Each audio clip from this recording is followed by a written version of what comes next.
एआयचा पण वापर एक वेपन म्हणून केला जाऊ शकतो. एआयने उद्या ठरवलं की आता आपल्याला अणुबॉम्ब टाकला, हे तुम्ही कसं थांबवता? सगळ्या लोकांनी गिबलीचे फोटो बनवले. तुम्ही स्वतःहूनच त्या गिबलीला ते फॅमिली फोटो दिलाय. रोबोट प्रेमात पडेल भविष्यात?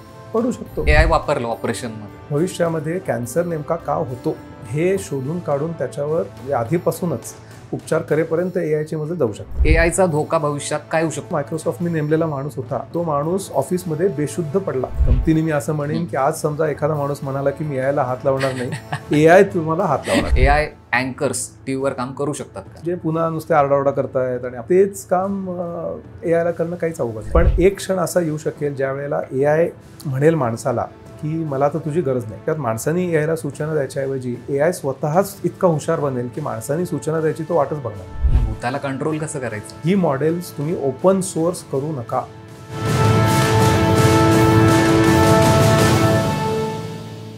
एआयचा वापर होत नाही अशी कुठली ब्रांच आता सध्या राहिलेली नाहीये. जवळपास सगळीकडे, म्हणजे आपल्या हातातल्या मोबाईल पासून ते कार्स पर्यंत सगळीकडे सध्या एआयचा वापर झालेला आहे. आपल्या आयुष्यात सगळीकडे एआयने एंटर केलेलं आहे. पण एआयचे जसे काही फायदे आहेत तसे एआयचे काही तोटे पण आहेत.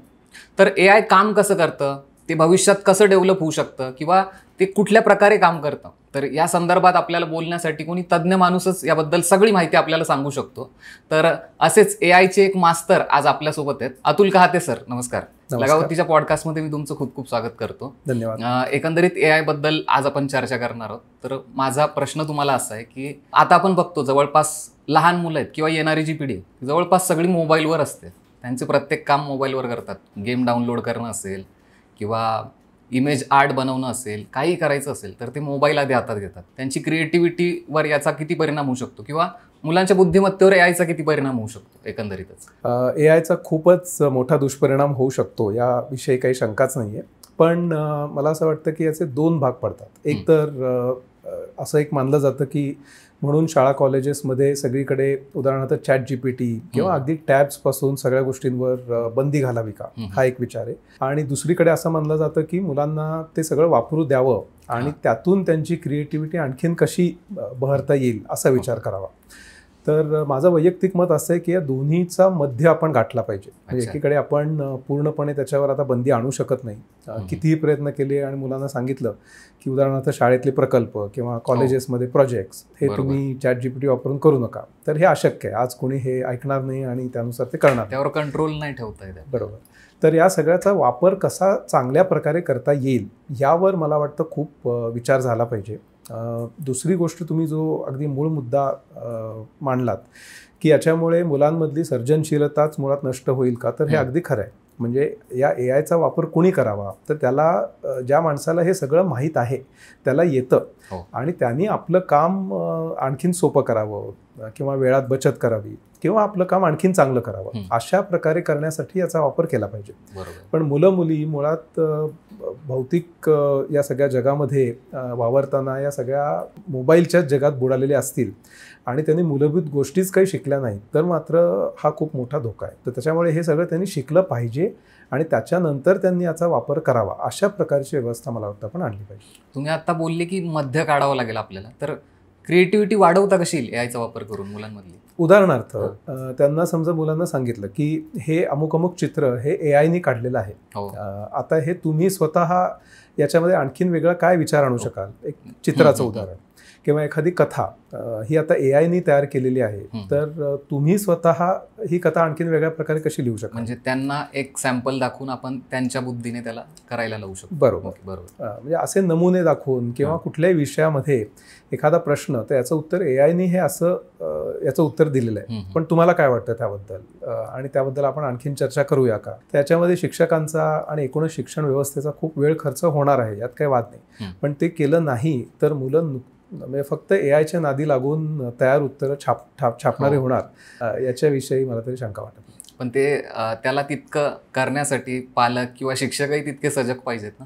झालेच पाहिजे. म्हणजे आपल्या शिक्षण व्यवस्थेमध्ये आमूलाग्र बदल होणं अतिशय गरजेचं आहे, नाहीतर एआयच्या लाटेमध्ये आपलं अक्षरशः विध्वंस होईल सगळ्या शिक्षण व्यवस्थेचा. आजचे जर पालक बघितले तुम्ही, तर कोणाकडे वेळ नाही आहे जवळपास. ते स्वतःही एआय वापरतायत आणि मुलंही एआय वापरतायत. तर मग त्यांना सांगण्यासाठी काहीतरी एक लागेल किंवा एक सेन्स पालकांमध्येच डेव्हलप व्हावं लागेल आधी, की एआय कसा वापरायचा, आपल्या मुलांना एआयचा उपयोग कसा करू द्यायचा. अगदी बरोबर. कारण म्हणजे जर का तुम्हाला मूलभूत गोष्टीच माहीत नसतील, म्हणजे उदाहरणार्थ एखाद्या मुलाला गणित सोडवताना गणितामधले बेसिक अगदी गोष्टीच माहीत नसतील आणि नुसतं AI कडनं तो तयार उत्तरं आणत असेल, तर पूर्वी जी भीती कॅल्क्युलेटरच्या बाबतीत मांडली जायची ती आता आणखीन विक्राळ स्वरूपात येते. म्हणजे तुम्ही नुसतंच कॅल्क्युलेटरवर आकडे टाईप करून उत्तरं शोधली किंवा आता AI वर काहीतरी एखादं समीकरण सोडवलं, पण ते समीकरण काय आहे, त्याच्यामध्ये ते कशासाठी वापरतात हेच तुम्हाला काही माहीत नसेल तर याला काय अर्थच उरणार नाही. कॅल्क्युलेटरचा विषय निघाला की कॅल्क्युलेटरमुळे खरंच झालंय ना असं की आपण आधी आकडेमोड करायचो, काहीतरी डोकं लावायचो. आजकाल ते नाही लावत आहे, लगेच मोबाईल काढणार, कॅल्क्युलेटर काढणार, हिशेब झाला की संपलं. म्हणजे आपल्या बुद्धीचा वापरच नाहीये. साध्या साध्या गोष्टी म्हणजे आपल्याला आपल्या घरातल्या लोकांचे मोबाईल नंबर आठवत नाही. बरोबर. कित्येकदा आपला मोबाईल नंबर विचारला तर आपल्याला आठवत नाही, अशी आता वेळ आलेली आहे. तर त्यामुळे एक डायलॉग आहे पिक्चरचा की मोबाइल ने तो हमें हमारे माँ बहनों से मिला है, लेकिन इसी मोबाईल ने हमारी माँ बहन एक कर दी. बरोबर. म्हणजे बेसिक गोष्टी होत्या, पण टेक्नॉलॉजीमुळे आपण सगळं सोडून दिलं. बरोबर. असा परिणाम झालाय त्याचा. बरोबर. अपॉर्च्युनिटीज ज्या आहेत, म्हणजे आता वेगवेगळे जॉब्स आहेत, मुलं आता वेगवेगळ्या ब्रांचेस घेतात, वेगवेगळ्या क्षेत्रात काम करायचं असतं, सगळं असतं. पण आता जर AI वाढला समजा, शिक्षण क्षेत्रात पण त्याचा परिणाम होणारच आहे. तर कुठल्या शिक्षण आणि नोकरी क्षेत्रात, दोन्हीकडे, व्यावसायिक क्षेत्रात असेल, शैक्षणिक क्षेत्रात असेल, तर त्याचा परिणाम कसा होईल? म्हणजे अपॉर्च्युनिटीज वाढतील की कमी होतील? संधी नक्कीच वाढतील, पण त्या वेगळ्या स्वरूपाच्या असतील. उदाहरणार्थ आता पारंपरिक तुम्ही IT च्या डिग्रीज म्हणालात, तर आता भारतामधले जे सगळे IT मधले कोर्सेस असतात, तर तिथे सगळीकडे उदाहरणार्थ प्रोग्रॅमिंग शिकवतात किंवा सगळे बेसिक विषय शिकवले जातात. आता प्रोग्रॅमिंग जर तुम्ही म्हणाल, ज्याच्यासाठी प्रचंड लाखोंच्या घरात फी आकारली जाते, मुलं कोर्सेस वगैरे लावतात, आणि हे सगळं तुम्ही आता AI ला करायला सांगितलं तर AI एका मिनिटाच्या आत त्याच्यापेक्षा 10 पट चांगला प्रोग्राम लिहून देऊ शकतो. बेसिक कोड लिहिता येते. तर त्यामुळे आता म्हणजे हे मुळात शिकायचं का, असा एक प्रश्न येतो. मला याच्याबरोबर उलटं वाटतं. म्हणजे या विषयातले एक जे खूप मोठे तज्ज्ञ आहेत, अँड्रू NG नावाचे, तर त्यांनी याविषयी मांडलेलं मत असं आहे की उलट तुम्हाला आणखीन जास्त चांगलं कोडिंग आलं पाहिजे. याचं कारण असं की मुळात AI कडून काम काय करून घ्यायचं आहे याचा आवाकाच तुम्हाला समजला नाही तर तुम्ही AI ला तशा सूचना देऊ शकणार नाही, पहिली गोष्ट. आणि अशा ज्या दुर्मिळ एक 5% गोष्टी आपण म्हणू, ज्या वेळेला AI ला सुद्धा ते जमणार नाही. असं होतं की अतिशय काहीतरी क्लिष्ट प्रश्न आहे आणि तुम्हाला नेमकं काय म्हणायचं ते AI ला समजतच नाही, तुम्ही कितीही समजावलं तरी. अशा वेळेला ते AI लाही येत नाही आणि तुम्हालाही येत नाही. असं झालं तर मग ते कोण सोडवणार? तर अशासाठी उदाहरणार्थ कोडिंग आलं पाहिजे. म्हणजे हे प्रत्येक क्षेत्रामध्ये मूलभूत गोष्टी शिकण्यावर आता खूप जास्त भर दिला पाहिजे, कधी वाया जाणार नाही. बरोबर. दुसरी गोष्ट, AI कडून काम कसं करून घ्यायचं हे एक नवीन स्किल सगळ्यांना शिकायला लागेल. AI प्रॉम्प्ट इंजिनियर असं मी ऐकलं होतं. बरोबर आहे. प्रॉम्प्ट इंजिनिअरिंग आणि ते आणखीन प्रॉम्प्ट्स कसे सुधारता येतील हा एक भाग. आणि तिसरी गोष्ट म्हणजे जे मूलभूत प्रश्न आहेत की ज्याकडे आपण वळतच नाही. आता उदाहरणार्थ एखाद्या कुठल्या तरी महाराष्ट्रातल्या भागामधला पाण्याचा प्रश्न, की तो पाण्याचा प्रश्न सुटतच नाही असं आपण म्हणतो, तर तो प्रश्न आपण AI ने सोडवू शकू का? अशा प्रकारच्या खूप वेगळ्या गोष्टी AI करू शकेल हे अजून लोकांच्या डोक्यात येत नाही. तर तिथे मोठ्या प्रमाणावर छोटे छोटे उद्योग निर्माण होऊ शकतात, रोजगाराच्या संधी निर्माण होऊ शकतात. आत्ता लोक फक्त बघतायत की आपल्या नेहमीच्या ज्या व्हाईट कॉलर नोकऱ्या आपण म्हणतो त्या सगळ्या AI घालवेल वगैरे, आणि त्या घालवेल सुद्धा, यात काही शंका नाही. पण अशा नवीन प्रकारच्या ज्या नोकऱ्या निर्माण होतील तर तिथे अजून लोकांचं पुरेसं लक्ष जात नाही असं मला वाटतं. तुम्ही आत्ता बोलले पाण्याचा विषय, तर खरं असं होऊ शकतं का AI यावर सोल्युशन देऊ शकतं की पाणी कुठे? प्रश्नच नाही. याचं कारण असं की उदाहरणार्थ माणसाच्या शरीरामधलं जे आपण जिनोम म्हणतो, जिनोमचा सिक्वेन्स, जीन्सचा, त्याच्यामध्ये माणसांनी म्हणजे आत्तापर्यंतच्या अतिशय बुद्धिमान शास्त्रज्ञांनी जे काम केलं त्याच्यात 10 पट वेगाने आणि 10 पट खोलात जाऊन AI नी नवीन जिनोम सिक्वेन्सेस शोधून काढले, जे माणसाला आत्तापर्यंत जमलेलं नाही आणि जे गुगलने उदाहरणार्थ AI वापरून साध्य केलं. तर माणसाला ज्या गोष्टी आत्तापर्यंत साध्य झालेल्या नाहीत किंवा जिथे माणसाची बुद्धी शेवटी हात टेकते, याचं कारण असं की एक माणूस ते काम करतोय. पण AI हा जणू काही म्हणजे कोट्यवधी माणसांची बुद्धिमत्ता एका वेळेला वापरून आणि त्या वेगाने न दमता काम करणारा असा अजब प्राणी असल्यामुळे, 1000 मेंदूंची क्षमता त्यात. बरोबर. तर त्यामुळे त्याला हे शक्य आहे. तर अशा मूलभूत प्रश्नांना हात घालण्यासाठी AI चा खूप वापर होऊ शकतो. म्हणजे आणि तुम्ही आता बोलले की जसं बेसिक कधी मारणार नाहीये, तर काही गोष्टी आहेत अशा की ज्या फक्त माणूसच डेव्हलप करू शकतो, किंवा तुम्ही जसं बोलले की 5% काम तरी आपल्यासाठी राहणार आहे शिल्लक, आणि ते आपल्याला यायला पाहिजे बेसिक. तर त्यामुळे कदाचित कोडिंग ही यायलाच पाहिजे शेवटपर्यंत. आता खूप सारे मुलं आहेत, आज 12वीचा रिझल्ट लागणार आहे किंवा आता मुलं ऍडमिशन्स घेतील तर बऱ्याच लोकांच्या मनात ही शंका आहे की आता कोडिंग करावं की नाही करावं, तर त्यावरचं हे उत्तर असू शकतं. अगदी बरोबर आहे. आणि ज्या मूलभूत शाखा आहेत म्हणजे जिथे आपलं खूप दुर्लक्ष होतं, म्हणजे basic sciences, mechanical engineering, civil engineering, अशा सगळ्या शाखांना खूप महत्त्व येईल. कारण या सगळ्यांमध्ये AI ला काम करण्याची इतकी मोठी संधी आहे, पण तुम्हाला त्या शाखांमधलं मूळच माहीत नसेल तर AI कडून तुम्ही काय काम करून घेणार हेच तुम्हाला माहीत नाही. तर त्यामुळे या गोष्टींचं सुद्धा महत्त्व खूप वाढेल असं मला वाटतं. बरं, तर अनेक ब्रांचेस आहेत, नोकऱ्या आहेत, खूप सारे क्षेत्र आहेत, तर असं पण बोललं जातं की AI मुळे या क्षेत्रातले जॉब जाणार, या क्षेत्रातले वाढणार. तर नेमके असे कुठले क्षेत्र आहेत की ज्यामध्ये जॉब्स वाढू शकतात आणि असे कुठले आहेत की ज्यामध्ये कमी होऊ शकतात? मला वाटतं क्षेत्रांपेक्षा आपण जर कामाचं स्वरूप बघितलं तर त्याचे दोन भाग पाडता येतील.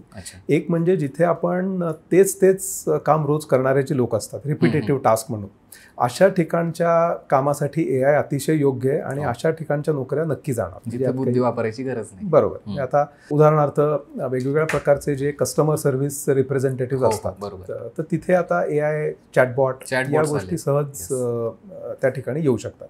किंवा हॉटेलमध्ये सुविधा देणारे जे सगळे आता वेटर्स पासून अशा गोष्टी असतात. भारतामध्ये अजून अवघड आहे, पण अमेरिकेमध्ये उदाहरणार्थ चालक विरहित गाड्या आता यायला लागलेल्या आहेत. तर असे जे रुटीन जॉब्स आहेत तर तिथे मला वाटतं AI चा फटका सगळ्यात मोठा बसेल. पण जिथे काम थोडंसं क्लिष्ट आहे किंवा अगदी सरळ कुठल्याही यंत्रणेला ते जमणार नाही, मध्ये मध्ये निर्णय मानवी मेंदू सारखे निर्णय घेण्याची गरज आहे, अशा ज्या गोष्टी आहेत तर तिथे ते कदाचित थोडं उशीर येईल.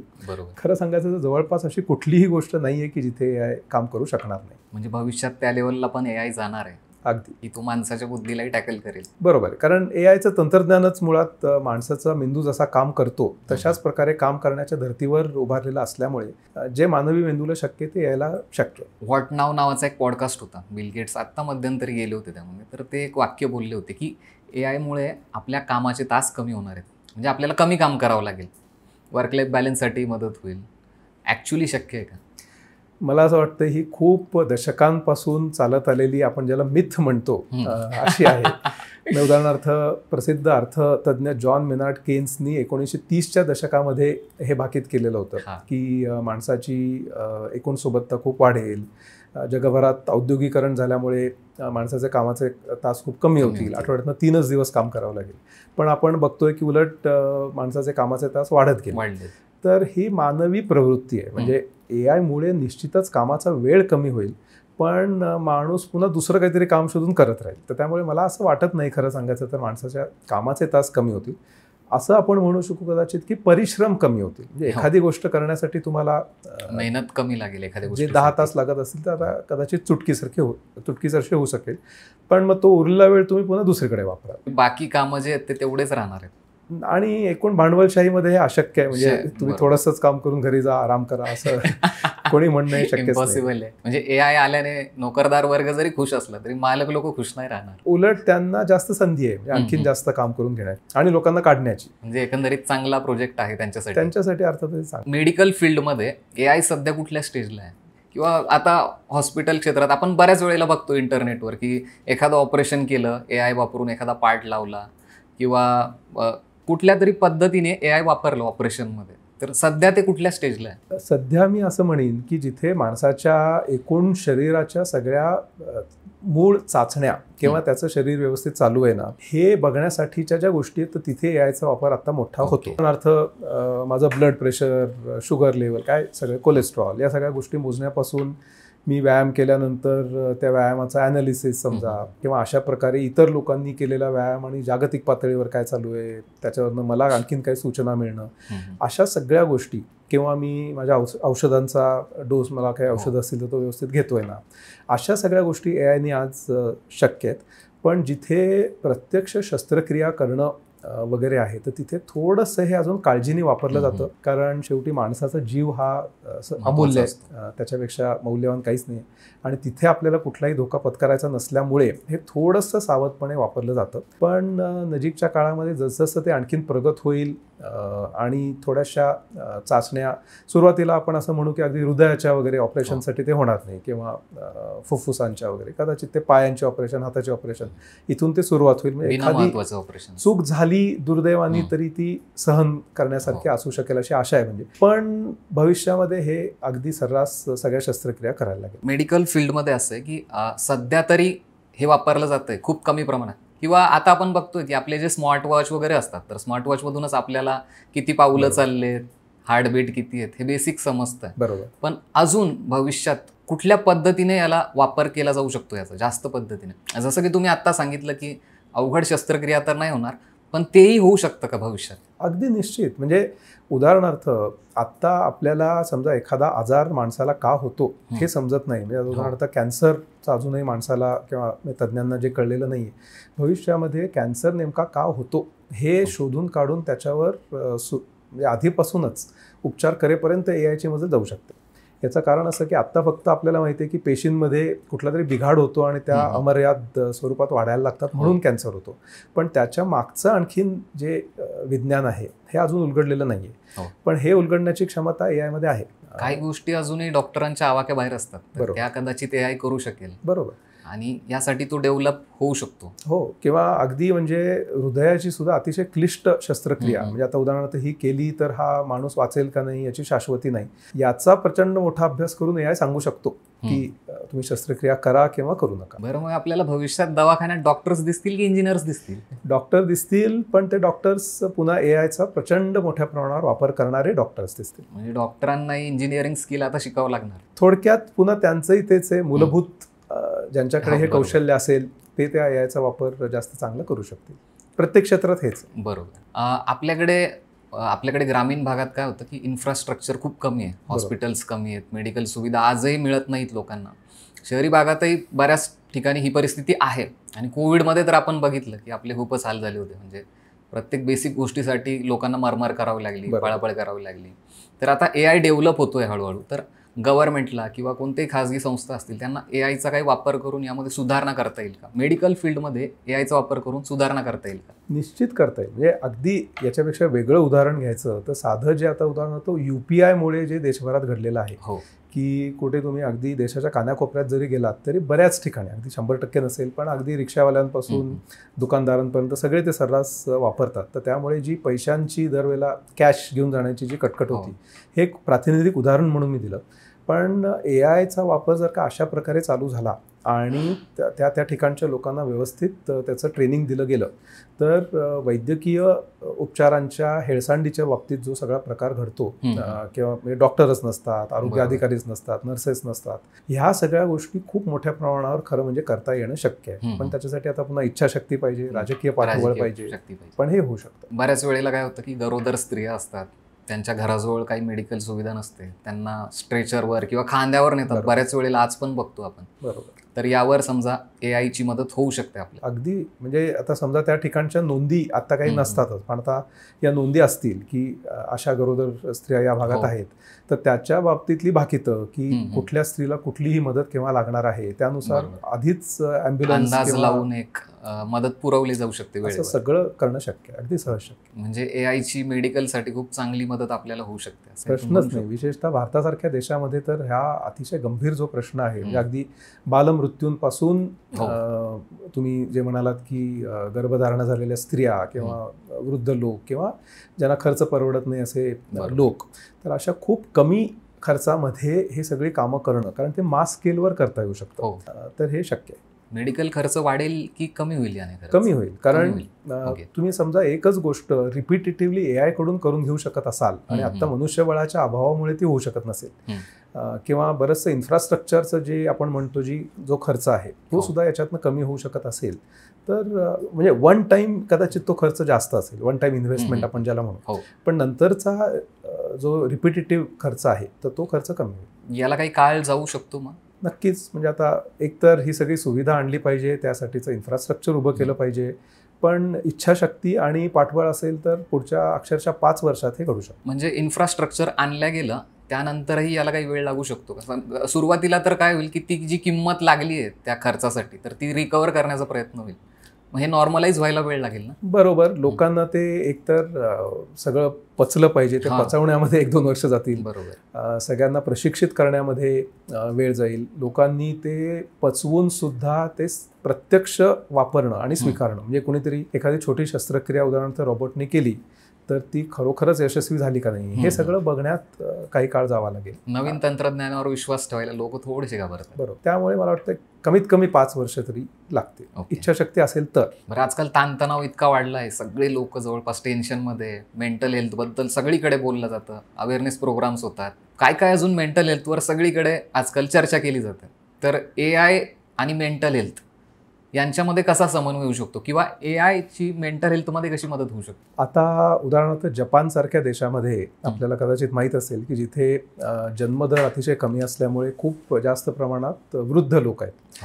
आणि तिथे एक विचित्र प्रकार पण आता आला आहे की खास करून पुरुषांमध्ये लग्न न करण्याचं प्रमाण वाढतं. तर ते असं, याचं कारण असं की ते कामाच्या दबावामुळे वगैरे इतके एकलकोंडे झालेत की त्यांना मानवी कोणी साथीदार नको असतं, म्हणजे ते त्यांना दडपण वाटतं. आणि त्याच्याऐवजी ते AI साथीदार निवडतात. म्हणजे ते अगदी एखाद्या मुलीसारखी दिसेल अशी मुलगी रोबोट, पण ती प्रत्यक्षात असते यंत्रमानव. आणि ती जसं म्हणजे अगदी एखादी त्या माणसाची बायको बोलेल वगैरे अशा प्रकारे बोलते. हे लोक एकत्र राहायला वगैरे जातात, हॉटेलमध्ये फिरायला जातात रस्त्यावरनं. आता हा सगळा कृत्रिम भाग आहे. म्हणजे हा कदाचित जपानसारख्या देशामध्ये हा सहजपणे पचवला जातो. भारतासारख्या देशामध्ये होईल का, थोडीशी शंका वाटते. पण निदान वृद्ध लोकांना एक आधार म्हणून, म्हणजे आता आपल्याकडे बरेच लोक असे असतात की ज्यांची मुलं मुली परदेशी राहायला गेलेले आहेत आणि तिथे एकटे असतात. तर निदान त्यांना कोणीतरी बोलायला आहे, अगदीच कृत्रिम का असेना. आणि ते कृत्रिम म्हणजे आपण म्हणतो म्हणून कृत्रिम, पण ते इतकं माणसासारखं असतं की आपल्याला ते कळत सुद्धा नाही की ते कृत्रिम आहे. म्हणजे औषधं घेतली का उदाहरणार्थ कोणीतरी विचारणं, हे आता दिलासा देणारं हे आहे, किंवा कुठे फिरायला जायचं, कोणीतरी आपुलकीने काळजीने विचारपूस करतंय, तेवढंच गरजेचं असतं, मग ते कोणीही असो. बरोबर. तर अशा प्रकारच्या गोष्टी होऊ शकतात. अगदी खूपच एक्स्ट्रीम उदाहरण तुम्हाला सांगायचं तर एखादं कोणीतरी समजा खूप मानसिक ताणतणावामध्ये आहे आणि त्याच्या मोबाईलमध्ये किंवा लॅपटॉपवर तो माणूस काहीतरी टाईप करतोय किंवा काहीतरी मेसेजेस पाठवतोय, वाचतोय, त्यावरनं या तंत्रज्ञानाला समजू शकतं की हा माणूस उदाहरणार्थ डिप्रेशनमध्ये, आणि त्यानुसार कुठल्या हेल्पलाईनला फोन करून लगेच सांगणं इथपर्यंत हे जाऊ शकतं. त्याचं समजा आपण योग्य इम्प्लिमेंटेशन केलं तर. मेंटल हेल्थ बद्दल बोलायचं तर मी सर एक किस्सा सांगतो तुम्हाला, की समजा मुलं चॅट करतात कधी कधी आणि त्यांना कोणीतरी आपुलकीने विचारपूस करतं की तू कसा आहेस, काय आहेस, हे मुलगी समजून चॅट करतात, पण समोरून मुलगाही असू शकतो, फेक अकाउंट्सही असू शकतं. तर अशा संदर्भात AI पण आपल्याला मदत करू शकतं. हो, AI उदाहरणार्थ डिटेक्ट करू शकतं की हे अकाउंट फेक आहे का, आणि साधारण त्या अकाउंटमधनं आतापर्यंत कशा प्रकारचे मेसेजेस कुणाला गेलेले आहेत या सगळ्याचं अनालिसिस करून हे नक्की कळू शकतं. माझ्या बोलण्याचा अर्थ असा आहे की त्या मुलाला नसतं माहिती ते कोण आहे समोर, तरीही त्याला फील गुड फील होतं. बरोबर, हे होऊ शकतं. हो, AI अशा पद्धतीने पण काम करू शकतं. म्हणजे दोन्ही, एक तर समोरून कोणी फसवत असेल तर ते ओळखणं हे सुद्धा करू शकतं.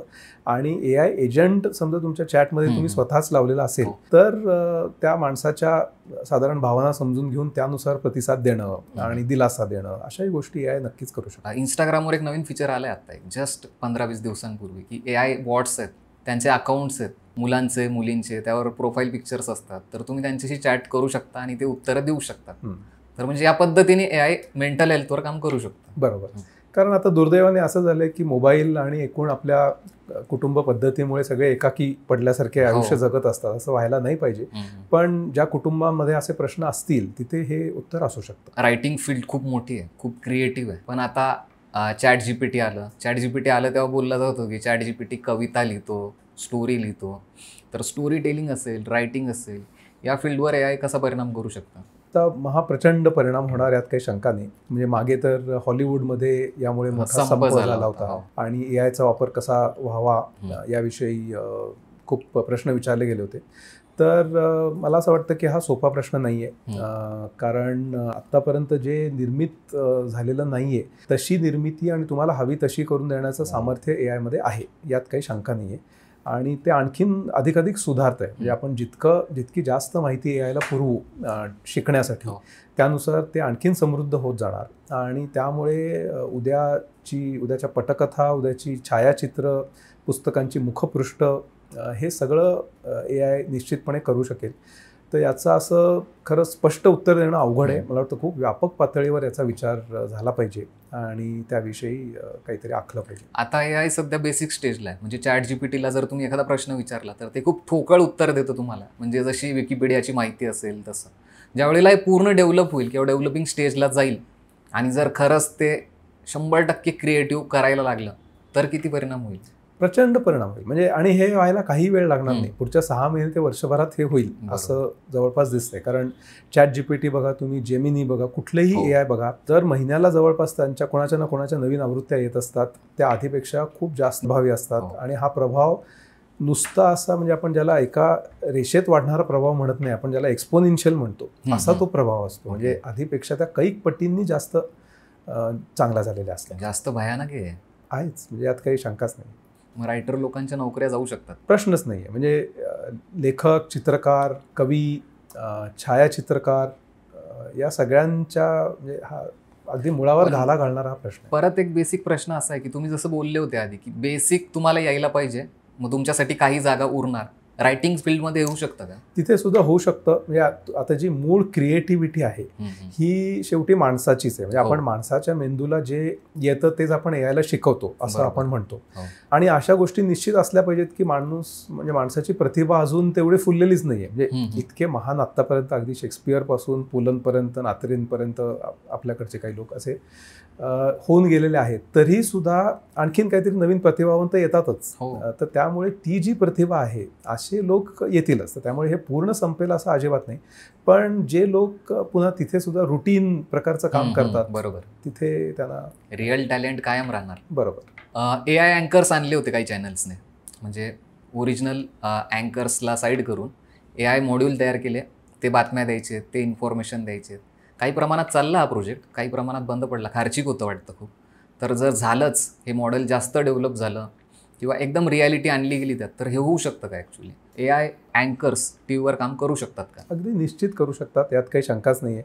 पुन्हा मुद्दा तिथेच येईल की एखादा खरोखर जो वृत्तनिवेदक किंवा अँकर जो आहे तो खरंच मूलभूत काहीतरी काम करतोय, वेगळं काहीतरी मांडतोय, अशा लोकांची मागणी नेहमीच राहील. पण जे पुन्हा नुसते आरडाओरडा करतायत आणि आपल्याला माहिती आहे आपल्याकडचे अँकर्स काय करतात, तर तेच काम AIला करणं काहीच अवघड नाही. पण एखादा AI मॉड्यूल असेल तर तोही स्वतःची स्टाईल डेव्हलप करू शकतो ना तसं. म्हणजे तुम्ही त्याला सांगू सुद्धा शकता की तू अमुक अमुक याच्यासारख्या बातम्या दे, असा आरडाओरडा कर, किंवा तू आरडाओरडा करू नको, शांतपणे सांग. जर असं झालं तर अवघड होईल ना खरंच. म्हणजे जर एखाद्या चॅटबॉटला किंवा त्या मॉड्यूलला आपण सांगितलं की तू ही स्टाईल तुझी स्वतःची डेव्हलप कर आणि त्या पद्धतीने बोल, म्हणजे तुझा एक स्वतःचा पर्सोना म्हणून एक पर्सनॅलिटी तुझी चेंज होईल, तिथे एक बनेल स्वतःची पर्सनॅलिटी. हे झालं तर अवघडच होऊ शकेल. आणि त्या बाबतीतच जो धोका मांडला जातो की AI जेव्हा स्वतःचा विचार करायला लागेल आणि आपण सांगितलेल्या आपणच त्याला सांगितलं की तुझं तू ठरव म्हटल्यानंतर कुठे थांबायचं, हा याच्यातला कळीचा मुद्दा आहे. कारण आपणच त्याला सांगितलंय की तुझं तू ठरव.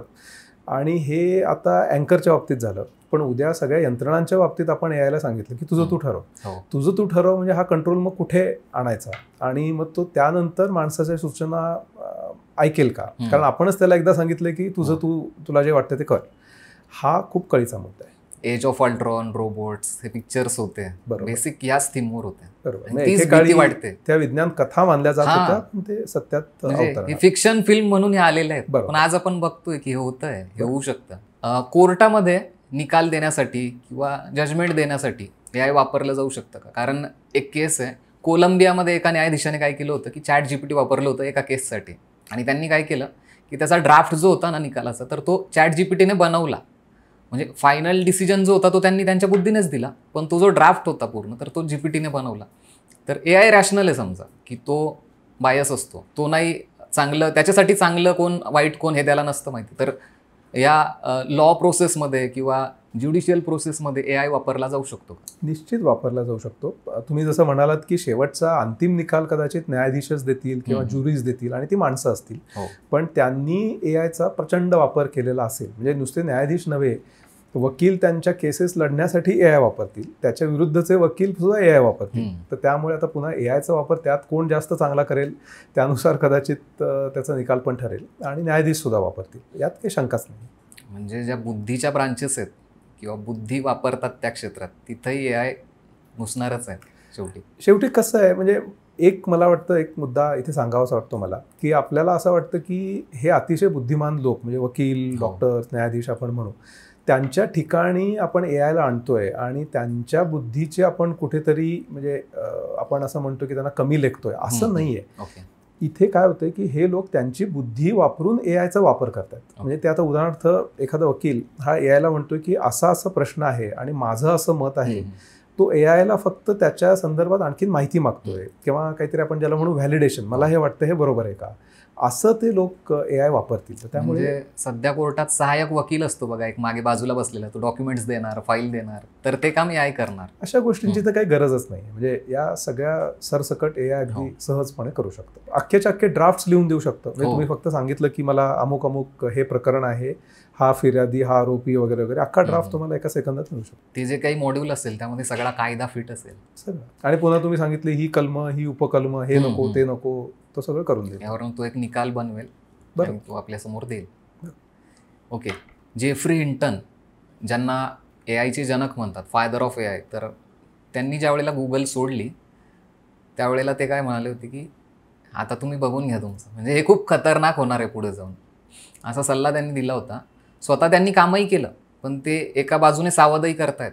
तर धोका कसा होऊ शकतो, कारण AI जितकं मदत करतं माणसाला त्यापेक्षा जास्त ते धोकादायक आहे असं मोठे मोठे लोक सांगतायत स्वतः. तर AIचा धोका भविष्यात काय होऊ शकतो मानवतेसाठी? जेफ्री हिंटन हे AIच्या क्षेत्रातलं नुसतंच मोठं नाव नाही आहे. तर जेफ्री हिंटन यांचे याबद्दलचे जे विचार आहेत ते अतिशय मूलभूत विचार आहेत.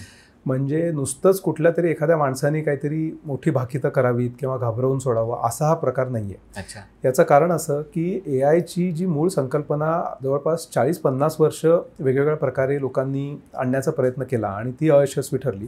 त्यावेळेला जेफ्री हिंटने एकटे जवळपास असं म्हणत होते की तुमचं सगळ्यांचं जे AIचं तंत्रज्ञान विकसित करण्याचं मॉडेल आहे तर ते चुकीचं आहे. सारांश असा त्याचा की सगळे इतर लोक म्हणत होते की तुम्ही संगणक कसं काम करतो हे बघा आणि त्याच्यामध्ये मानवी मेंदूचं काम कसं तरी फिट करा. आणि जेफ्री हिंटन म्हणत होते हे चुकीचं आहे, तुम्ही मानवी मेंदू कसा काम करतो हे बघा आणि ते संगणकामध्ये फिट करा. हे बरोबर उलट आहे. आणि हिंटन यांना त्यावेळेला कोणी फारसं महत्त्व द्यायचं नाही किंवा लोक हसायचे, पण हिंटन यांचं म्हणणं शेवटी खरं ठरलं. आणि हा जो त्यांचा विचार आहे की मानवी मेंदू कसा काम करतो हे बघा आणि ते संगणकाला शिकवा, तर आजचं AI हे असं आहे. म्हणजे ते मानवी मेंदू काय करू शकतो हे बघतं आणि तेच AI ला शिकवतं. आता मानवी मेंदूला काय अशक्य आहे तर ते AI ला आत्ता अशक्य आहे आणि जे मानवी मेंदूला शक्य आहे ते AI ला शक्य आहे, अशी सोपी विभागणी आहे. तर त्यामुळे मानवी मेंदू समजा विचार करतो, AI विचार करू शकतो. मानवी मेंदूला भावना असतात, AI ला भावना असू शकतात. मानवी मेंदू काही विकसित करू शकतो, AI विकसित करू शकतो. अशी अतिशय सरळ त्याची रचना आहे. आणि त्यामुळे हिंटनचं जे म्हणणं आहे की मानवी मेंदूमध्ये जे काही घडू शकतं ते AI करू शकतो. आणि उद्या मगाशी जे जिनोमचं उदाहरण घेतलं, मानवी मेंदूला सुद्धा जे जमलेलं नाहीये ते सुद्धा AI करू शकतो. हा धोका अतिशय मोठा धोका आहे आणि हा अजिबात मला वाटतं कोणी हलक्यात घेऊ नये. काही लोक अजूनही म्हणतात की हे काय असं होत नसतं, लोक आपलं बोलताना बोलतात. हे लोक नाही आहेत, हे जेफ्री हिंटन आहेत. आणि यूट्यूबवर वगैरे तुम्ही जर का त्यांची भाषणं, त्यांच्या मुलाखती ऐकल्या तर त्याचं अतिशय सैद्धांतिक आणि वैज्ञानिकदृष्ट्या केलेलं त्यांचं विश्लेषण तुम्ही ऐकलं तर तुम्हाला त्यांचं म्हणणं काय आहे हे समजेल आणि ते अतिशय खरं आहे. या भूताला कंट्रोल कसं करायचं? हा बाटलीतला राक्षस आहे, तो बाहेर निघालेला आहे, तो अनकंट्रोलेबल आहे आता. म्हणजे याच्यावर कोणाचंही नियंत्रण नाही. जेफ्री हिंटन उदाहरणार्थ म्हणतात की AIची जी ही सगळी मॉडेल्स आपण म्हणतो, म्हणजे ज्यानुसार ChatGPT किंवा तुम्ही नवीन तंत्रज्ञान डेव्हलप करू शकता, ही मॉडेल्स तुम्ही ओपन सोर्स करू नका असं ते आग्रहाने सांगतात. म्हणजे हे लोकांच्या हातात देऊ नका, हे कंपन्यांच्या हातात ठेवा, सरकारांच्या हातात ठेवा, लिमिटेड ॲक्सेस त्याचा ठेवा. हो, पण हे आता झालेलं आहे, ओपन सोर्स झालेलं आहे. आता हे ओपन सोर्स झालं याचा अर्थ काय, तर उदाहरणार्थ एखादा दहशतवादी सुद्धा ते घेऊ शकतो सहज आणि त्याचा विध्वंसक कसा वापर करायचा हे AI कडनं तो सहजपणे. AIच्या नवीन ब्रांचेस आल्यात आता, नवीन पिढी शिकते, नवीन मुलं शिकतायत. उद्या त्यांना समजेल की तंत्रज्ञान कसं काम करतं, ते स्वतःही काहीतरी डेव्हलप करू शकतात. अगदी बरोबर. म्हणजे हे खूप धोकादायक आहे खरं तर, प्रश्नच नाही. आणि आता हे असं घडलेलं आहे, म्हणजे आता आपण हे रोखू शकत नाही.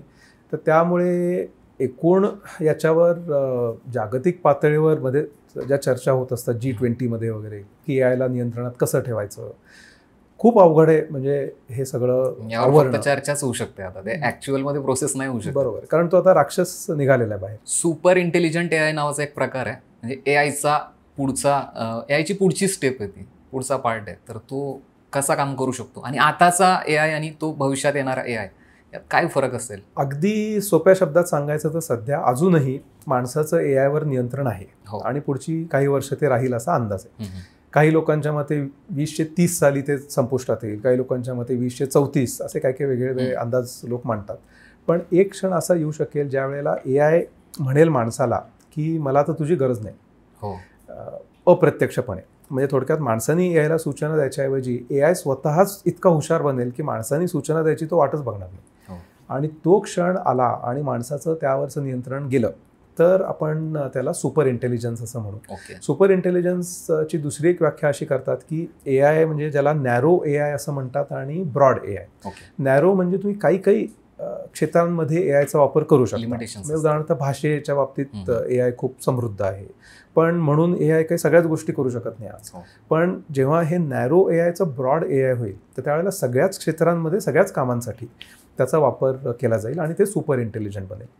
अगदी याचं तर सोपं उदाहरण सांगायचं तर आज समजा आपण अणुबॉम्ब, न्यूक्लिअर वेपन्सचं नियंत्रण हे माणसाच्या हाती आहे, पण उद्या एआयनी हा निर्णय घेतला की कुठला तरी शत्रू राष्ट्रांनी हे अमुक अमुक केलेलं आहे आणि म्हणून आता त्याच्यावर अणुबॉम्ब टाकला पाहिजे, हे एआयनी उद्या ठरवलं तर, आणि हे होऊ शकतं. बरं, सुपर इंटेलिजंट एआय डेव्हलप होणार आहे, त्यात भावनाही असतील का? खूप चांगला प्रश्न आहे. त्याच्यावर जेफ्री हिंटननी काय सांगितलं हे मी तुम्हाला सांगतो. जेफ्री हिंटनचं म्हणणं असं की भावना म्हणजे माणसांनी कृती करण्याच्या मध्ये आणलेला अडथळा, असं त्यांचं विश्लेषण आहे. म्हणजे उदाहरणार्थ आपण रस्त्यावरनं चाललेलो असतो आणि एकदम आपल्या मनात भीती ही भावना निर्माण होते. म्हणजे काय की आपण दोन्हीकडे बघतो आणि आपण रस्ता ओलांडायचं टाळतो. आपण कृतीमध्ये आणलेला अडथळा म्हणजे भावना. ही गोष्ट तुम्ही एआय मध्ये बसवू शकता की एआयने कुठलीही गोष्ट करत असताना त्याच्यामध्ये काहीतरी तपासायचं आणि ती त्या गोष्टी होणार नसतील तर ती भीती राहायचं काही कारण नाही, म्हणजे ती भावना याची काही गरज नाही आणि ती कृती तुम्ही करा. माणूस असंच सगळं करत असतो असं ते म्हणतात. याचं कारण मी तुम्हाला सांगतो की हे ते मूळचे मेंदू वैज्ञानिक आहेत. ते संगणक तज्ज्ञ नाहीत. त्यांचा या विषयावर खूप मोठा अभ्यास आहे. तर त्यामुळे भावना ह्या एआयला अशा प्रकारे येऊ शकतात. आपल्याला असं नेहमी वाटतं की ते यंत्र आहे, त्याच्यात भावना कशा. तर भावना म्हणजे काय, तर भावना म्हणजे सुद्धा माणसाच्या मेंदूमध्ये झालेली एक रासायनिक कृतीच आहे. आणि ती कृती जर का तुम्ही संगणकामध्ये आणू शकला तर एआयलाही भावना येतात. रोबोट प्रेमात पडेल भविष्यात? पडू शकतो, म्हणजे त्यात काय अशक्य काहीच नाही आहे. कारण प्रेमात पडणं म्हणजे काय, तुमच्या मेंदूमध्ये पुन्हा काहीतरी केमिकल रिॲक्शन झालं, आपल्या सिनेमात केमिकल लोचा म्हणतात, ते जे काय आहे तेच समजा तुम्ही संगणकामध्ये आणू शकलात, होऊ शकतं. सिनेमात ज्या गोष्टी काही वर्षांपूर्वी काल्पनिक वाटत होत्या त्या खऱ्या होऊ शकतात. फेसबुकचं उदाहरण एक आहे की काही वर्षांपूर्वी फेसबुकच्या 2 रोबोट्समध्ये भांडणं थोडक्यात सुरू झाली आणि ती भांडणं खूप वाढतात असं लक्षात आल्यानंतर एका माणसाने ते बंद केलं. हे सहज शक्य. काय उदाहरण होतं सर ते?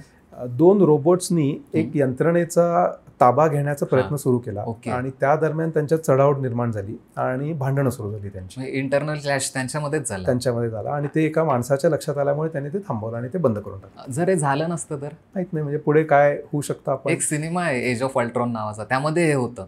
तर एक एआय मॉड्यूल दुसऱ्या एआय मॉड्यूलवर कंट्रोल मिळवतो आणि तो इतका पॉवरफुल बनतो की तो म्हणजे मानवतेचा विनाश करायला निघतो.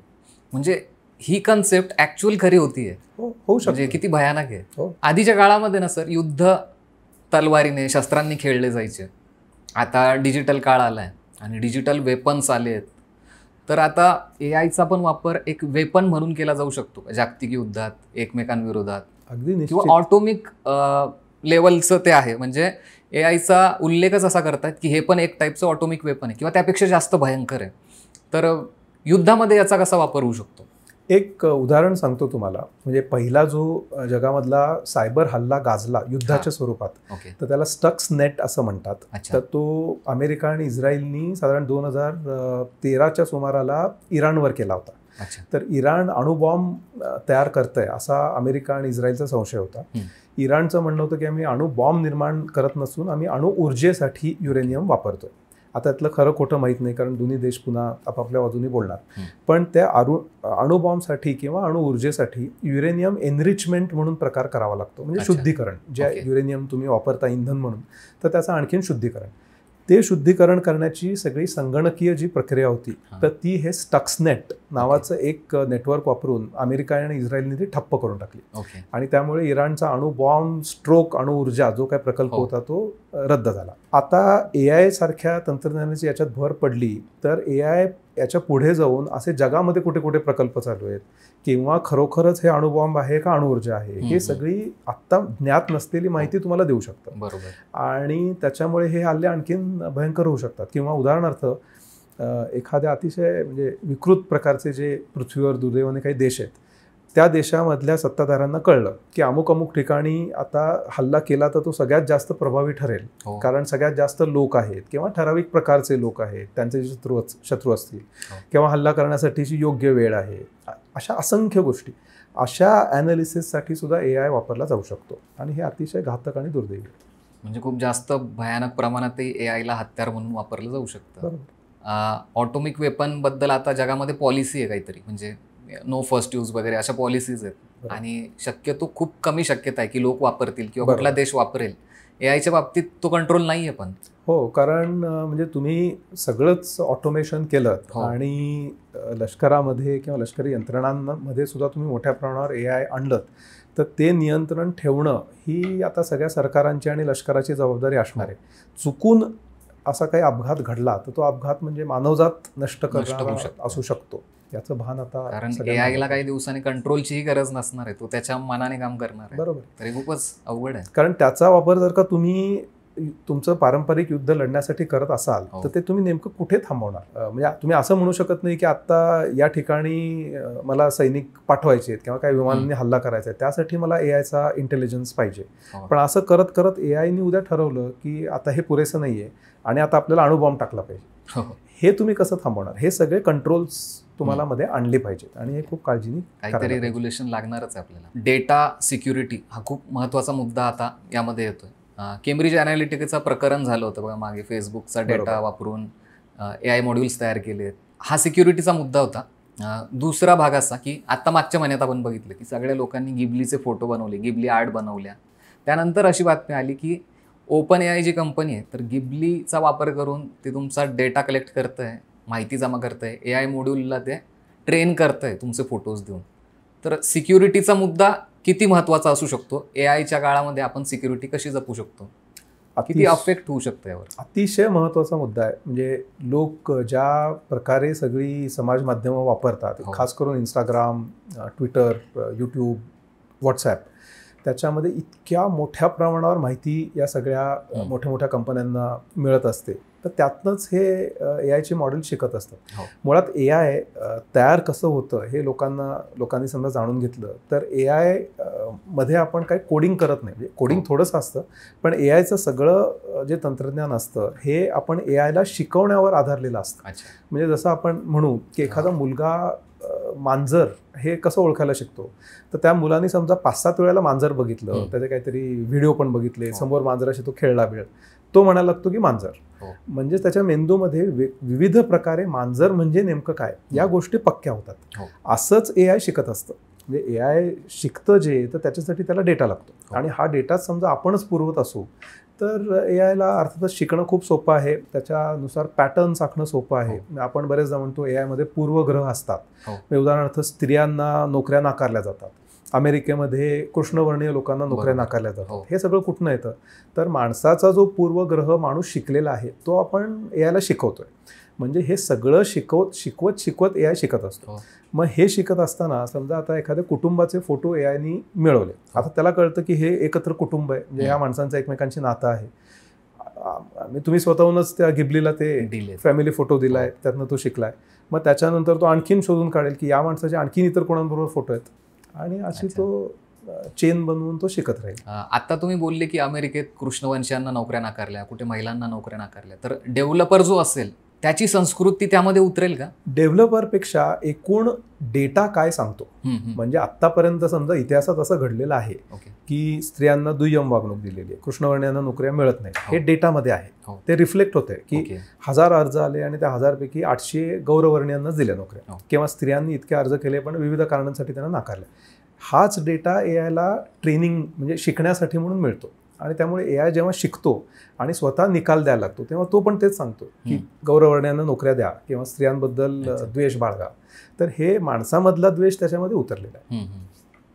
म्हणजे जसं आपण म्हणायचो की एखाद्या रोपट्याला पाणी दिलं तसा तो उगवेल, यामध्ये उलट आहे. तो रोपटा उगवेल आणि त्याचाच मोठा होईल, तो ठरवेल बरोबर काय करायचं. एआयची डेव्हलपमेंट जी आहे ना, तर ही खास करून अमेरिकन आणि युरोपियन कंट्रीजमध्ये जास्त आहे. म्हणजे ओपन एआय, टेस्ला सारख्या कंपन्यात पैसे गुंतवत आहेत आणि त्या कंपन्या अजून जास्त श्रीमंतही होत चालल्या आहेत. नवनवीन मॉड्यूल्स येत आहेत त्याच्यात. तर यामुळे जे गरीब देश असतील किंवा आणि बाकीचे श्रीमंत देश असतील यामध्ये दरी वाढू शकते का, किंवा एक आर्थिक दरी दोघांमध्ये एक इकॉनॉमिकल डिफरन्स होऊ शकतो का तयार? निश्चित होऊ शकतो. तुमच्या यादीत मी एक तिसरं नाव टाकीन, चीन एक प्रचंड पुढे आहे या बाबतीत. पण याच्यासाठीच भारतासारख्या देशांना खूप संधीसुद्धा आहेत. म्हणजे विविध तज्ज्ञांनी सुद्धा हे सांगितलेलं आहे की भारतामधले मूलभूत प्रश्न ज्याचा आपण मगाशी उल्लेख केला, असे प्रश्न घेऊन तुम्ही एआयचा वापर सुरू करा ना. म्हणजे जे इतर देशांनी केलेलं आहे, उदाहरणार्थ ChatGPT तयार झालं आहे वगैरे, अशा भानगडीत न पडता ChatGPT तुमच्या मूलभूत प्रश्नांसाठी कसं वापरता येईल. म्हणजे त्याचं एक उदाहरण देतो मी तुम्हाला. फोर्ड जी प्रसिद्ध कंपनी आहे मोटार्स वगैरे बनवणारी, फोर्ड कंपनीनी आपल्या सगळ्या कर्मचाऱ्यांसाठी ChatGPT सारखं एक मॉडेल तयार केलेलं आहे. त्याला स्मॉल लँग्वेज मॉडेल म्हणतात. ते LLM न म्हणता SLM म्हणतात. आता फोर्डमध्ये नवीन कुठलीही कल्पना आली किंवा एखादी नवीन कार तयार करायची आहे, त्या कारचं डिझाईन कसं असावं हे सगळं ते SLM सांगतं. म्हणजे ते ChatGPT वगैरेकडे जात सुद्धा नाहीत. तर फोर्डमध्ये आत्तापर्यंत जी सगळी माहिती होती आणि जागतिक माहिती होती त्याचा फोर्डसाठी नेमका वापर कसा करावा एवढंच त्यांनी त्याच्यामध्ये ठेवलेलं आहे. आता भारतामध्ये कुपोषण पासून शिक्षण, आरोग्य असे जे मूलभूत प्रश्न आहेत त्या सगळ्यासाठी SLMs बनवायला घ्या. भारतीय भाषा एवढ्या प्रचंड आहेत, त्या प्रत्येक भाषांमधली मॉडेल्स नाही आहेत तेवढी विकसित, अशी मॉडेल्स घ्या. यातनं नोकऱ्यांच्या इतक्या संधी आहेत, जॉब्स तर आहेतच पण त्याच्याशिवाय मोठे मोठे व्यवसाय उभे राहू शकतात आणि प्रश्नही सुटू शकतात. तर त्यामुळे इतर देश जे करतात त्याच्या मागे न पडता भारताला एआय मध्ये काय करता येईल असा विचार हा खरं म्हणजे झाला. म्हणजे भारतामध्ये खूप सारी सांस्कृतिक विविधता आहे, म्हणजे भाषा आहेत, संस्कृती आहे, तर ते एआय मध्ये रिफ्लेक्ट होऊ शकतं. अगदी नक्कीच. म्हणजे प्रत्येक प्रांतवार, भाषेसाठी, वेगवेगळ्या व्यवसायांसाठी, प्रश्नांसाठी अशी एआयची खूप मॉडेल्स विकसित होऊ शकतात. सध्या एआयला इंग्रजीतून ट्रेन केलंय जास्त करून, याला बाकी लँग्वेजमध्ये ट्रेन करता येईल? नक्कीच. मराठीमध्ये आता उदाहरणार्थ खूप चांगला सपोर्ट आहे ChatGPTवर. तुम्ही मराठीमध्ये प्रश्न विचारला तर मराठीत उत्तम मराठीमध्ये व्याकरणाच्या चुका न करता शुद्ध लेखन सगळं बाळगून म्हणजे त्याचं भान बाळगून उत्तर देऊ शकतो. ज्या वेळेला नवीन आलं होतं ChatGPT त्यावेळेला इतका डेव्हलप नव्हता. म्हणजे एक ठोकळ काहीतरी द्यायचा, एक सपाट काहीतरी द्यायचा. आता आज तो डेव्हलप आहे. याचं कारण असं आहे, म्हणजे एआय शिकतं कसं हे मगाशी जे आपण म्हटलं, तर एआयला आपण आता खूप वेगळ्या प्रकारे शिकवतो. म्हणजे एआयला आपण भाषेचे नियम वगैरे काही सांगतच नाही. बरोबर. पूर्वी कसं व्हायचं की आता मराठी म्हणजे लोकांच्या मनात प्रश्न यायचा की अरे मराठीची रचना अशी आणि एवढं अवघड आहे, पुन्हा म्हणजे यंत्रासाठी की त्याच्यात आता विरामचिन्ह, जोड शब्द, जोडाक्षर, काना, मात्रा, वेलांट हे सगळं त्याला कसं कळणार. आता हे शिकवायचीच गरज नाही आहे. म्हणजे एआय तर कसं शिकतं की तुम्ही त्याला मजकुराचे ढीगचे ढीग द्यायचे आणि त्यातनं तो शिकतो आपोआप. त्याला सांगावंच लागत नाही की याला वाक्य म्हणतात, याला शब्द म्हणतात, हे तू आता उलटं करून क्रियापद इकडे लावले, काही शिकवायचे म्हणजे भाषेचे नियम शिकवायचीच गरज नाही. नुसतं त्याला खूप मोठ्या प्रमाणावर माहिती दिली. भाषा त्यामुळे कुठली आहे हाही प्रश्न उरत नाही. आता कुठलीही भाषा घ्या, त्यातले ढीग म्हणजे मजकुराचे ढिगाचे ढीग त्याला पुरवले की त्याचं तो शोधून काढतो की याचा अर्थ काय आहे आणि या शब्दाचा अर्थ काय आहे, कारण हा शब्द आणखीन कुठे वापरला आहे. यामुळे भाषेचा प्रश्नच आता उरणार नाही. म्हणजे एखादी भाषा शिकायला आपल्याला वर्ष लागतात आणि एआय काही तासात, काही मिनिटात ती भाषा शिकून टाकतो. याचं एक उदाहरण सांगतो मी तुम्हाला. म्हणजे मायक्रोसॉफ्टमध्ये एक भाषा तज्ज्ञ नेमला होता. भाषा तज्ज्ञ म्हणजे ज्यांनी त्याच्यावर आपलं आयुष्य भाषेमध्ये घातलेलं होतं असा माणूस मायक्रोसॉफ्टने नेमला. कारण तेव्हा त्यांच्या चॅटमध्ये आणि सर्च इंजिनमध्ये वगैरे त्यांना ते आणायचं होतं. त्या माणसांनी 20 का 25 जणांची मोठी टीम उभी केली आणि आपल्यासारखेच लोक हुडकले. ही सगळी माणसं 6 वर्ष रात्रंदिवस काम करत होती ते सगळं सुधारण्यासाठी, त्यांच्या भाषेचं ज्ञान, त्या टूल्सचं. अगदी जुजबी काहीतरी त्यांना यश आलं, 1% 2%. आणि जेव्हा जेफ्री हिंटनचे एक विद्यार्थी त्यांच्याबरोबर काम करायला लागले आणि त्यांनी हिंटननी सांगितलेला तंत्रज्ञानाचा वापर केला, ते चार्ट पडले. म्हणजे ज्या वेगाने त्यांचं काम चालू होतं, एवढे सगळे प्रयत्न करून, त्याच्या दसपट वेगाने हे पुढे जात होतं एआयचं तंत्रज्ञान. तो जो मायक्रोसॉफ्टने नेमलेला माणूस होता, तो माणूस ऑफिसमध्ये बेशुद्ध पडला, हे बघून शब्दशः बेशुद्ध पडला. आणि लोकांना वाटलं की त्याला हार्ट अटॅक आला म्हणून त्याला ॲडमिट केलं. पण नंतर लक्षात आलं सुदैवाने की तो पॅनिक अटॅक होता. म्हणजे भाषा तज्ज्ञ हपकून गेला की एआय काय करू शकतं, हे माझ्या स्वप्नात सुद्धा येऊ शकत नाही असं तो म्हणाला. म्हणजे जे काम करायला त्यांना 5-6 वर्ष लागले, त्याच्या कितीतरी पुढे हा एआय मॉड्यूल निघून गेला काही क्षणात. हो, खूप भयानक आहे सगळं. आजकाल आपण बघतोय की एआय जो आहे, चॅटबॉट्स आहेत किंवा एआयचे मॉड्यूल्स आहेत खूप सारे, तर ते खूप बेसिक स्टेजमध्ये. भविष्यात हे सगळं खूप पुढं जाणार आहे, खूप प्रकारच्या डेव्हलपमेंट होणार आहे. माणसाला एक नवी दिशा मिळेल प्रत्येक क्षेत्रामध्ये. काही नुकसान होईल, काही फायदा होईल. अजून 20 वर्षांनी किंवा 50 वर्षांनी कुठं असेल एआय सांगणं खूप अवघड आहे, कारण हे इतकं वेगाने बदलतंय. आणि मोठमोठे तज्ज्ञ सुद्धा त्याबाबत खूप सावधपणे भाष्य करतात. म्हणजे ते पुढची 2 वर्ष 5 वर्ष 50 वर्ष तर खूप झाले, काही वर्षातच चेंज होऊ शकतो. पण एआय म्हणजे सगळ्या जगाचा कायापालट करणार, यात काही शंका नाही आहे. एआयच्या वापराविना उरलेलं काहीही म्हणजे जवळपास आपल्याला काही दिसणार नाही, यात काही शंका नाही आहे. नेमकं आता कुठल्या क्षेत्रांमध्ये त्याचा जास्त वापर होईल, कुठे होणार नाही, पुन्हा त्याच्यावर कुठे बंधनं घातली जातील, कायदे येतील, नैतिकतेचे प्रश्न येतील, हा सगळा म्हणजे त्यातला व्यापक मोठा पट आहे. पण एआयपासून लांब राहून चालणार नाही. काही लोक असं म्हणतात की माझ्या आयुष्यात याचा काही फरक पडणार नाही. असं होणार नाही. एआयचा फरक प्रत्येक आयुष्यात पडणार आहे. फक्त म्हणजे आता काही असं असू शकतं की काही माणसं निवृत्तीच्या जवळ आलेली आहेत किंवा निवृत्त झालेली आहेत, त्यांना कदाचित याचा एवढा फरक पडणार नाही.